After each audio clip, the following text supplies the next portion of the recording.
The infant has been touched by God through the mediation of our Blessed Lady, the Queen of Apostles. God has entered into that infant life. And so it is totally different from every other infant in the world who is not baptized. Now infants grow to be adults. These adults are expected to remember that God, the great God of heaven and earth, is with them, and they are expected to grow as sons and daughters of God. But nobody needs to tell you that that doesn't happen very often. Of the hundreds of millions of Catholics out there, how many are fully living their baptismal commitment? Hardly any. Down the centuries, God has always called men and women to be what we call monks or nuns, or sometimes brothers and sisters. And why did he call them? Almost for the same reason.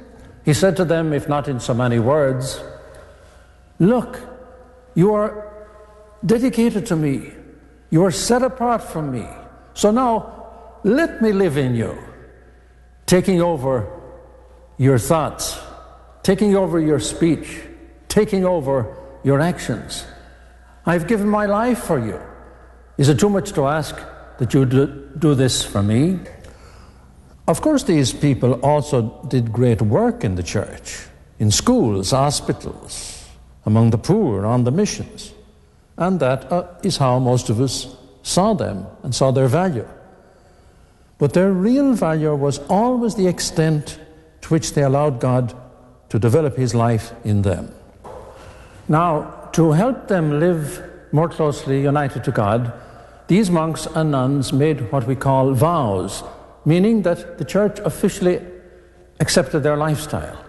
And they were also called consecrated, meaning that they were set apart for the special service of God. We need hardly say that this lifestyle was of immense value to the church. But in recent years, something new has happened. God has reminded us that his divine Son, Jesus of Nazareth, never lived in a monastery, but in a regular family, doing very ordinary things. During his life in Nazareth, the Divine Master lived in the most perfect way possible. Through his everyday occupations, he conferred immense benefits on the world. Not because his activity was special, but because he himself was special. He was the Son of God. What he did was not important. What was important was what he was. That made all the difference. He was the beloved Son of the Father, in whom the Father was well pleased. Now, the point is that what was true of the Lord is true of you.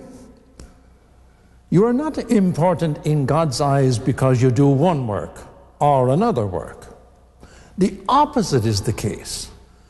In God's eyes, your work takes its value from you. Of course, at the human level, people do work which is humanly considered more valuable than the work of other people.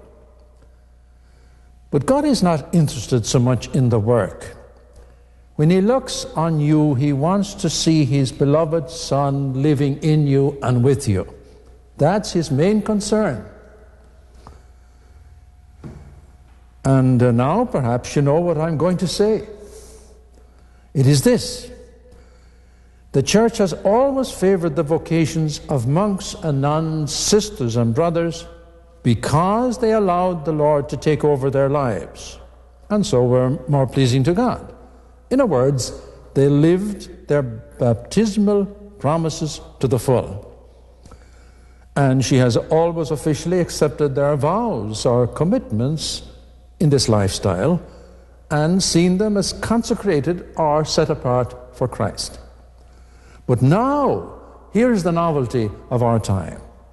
Looking at the perfect lives of Jesus and Mary in Nazareth, she has understood better that ordinary people living ordinary lives can also commit themselves while remaining in their families and places of work. And just as monks, nuns, and religious are consecrated, in their lifestyle, so family people can be consecrated in the family lifestyle. That is the great insight given by God to His church and His people